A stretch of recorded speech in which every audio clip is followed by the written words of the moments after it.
नमस्कार विद्यार्थी मित्रांनो, एन के ऑनलाईन क्लासमध्ये आपल्या सर्वांचं मनपूर्वक स्वागत. मित्रांनो, महाराष्ट्र राज्य माध्यमिक व उच्च माध्यमिक शिक्षण मंडळ पुणे, विभागीय मंडळ पुणे यांच्याकडून एक परिपत्रक या ठिकाणी आलेलं आहे. परिपत्रकाचा दिनांक 2/1/2026 रोजी जे परिपत्रकाने सर्व मुख्याध्यापक आणि प्राचार्य इयत्ता 10वी आणि 12वी परीक्षा केंद्रांच्या संदर्भातला आहे.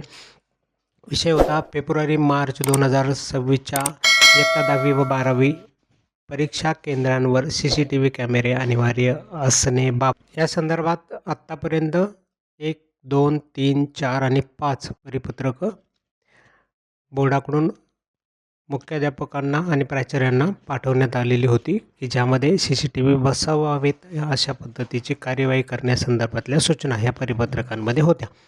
पुन्हा एकदा एक नवीन परिपत्रक आपल्याला या ठिकाणी पाहायला मिळते. याच्यामध्ये पुन्हा एकदा याच संदर्भात सूचना देण्यात आलेल्या आहेत. उपरोक्त विषयास अनुसरून आपणास कळवण्यात येते की संदर्भ क्रमांक 1 नुसार राज्य मंडळाने सर्व परीक्षा केंद्रांवर आवश्यक असणाऱ्या भौतिक सुविधांबाबत कळविले होते. त्यामध्ये परीक्षा केंद्र परिसर व परीक्षेशी संबंधित सर्व वर्गखोल्यांमध्ये CCTV कॅमेरे असणे आवश्यक आहे याबाबत कळवण्यात आले होते. त्यानुसार संदर्भ क्रमांक 2 अन्वये परीक्षा केंद्र असलेल्या सर्व शाळा कनिष्ठ महाविद्यालयाचे मुख्याध्यापक प्राचार्यांना कळवलेले आहे.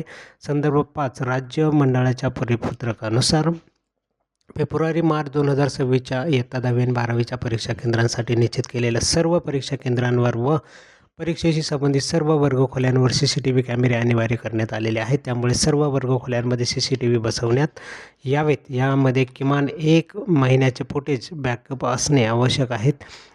तसेच परीक्षा ही CCTV कॅमेरेबद्ध घेण्यात याव्यात अशा पद्धतीचे परिपत्रक आलेलं आहे. मित्रांनो, 2/1/2026 रोजी हे परिपत्रक आहे आणि याच्यानुसार आपल्याला लक्षात आलं असेल की बोर्ड परीक्षा ह्या CCTV कॅमेरेच्या अंतर्गत घेण्यात याव्यात असं बोर्डाकडून नमूद करण्यात आलेलं आहे. त्यामुळे परीक्षेच्या संदर्भात आपल्याला तयारी करणं फार गरजेचं आहे.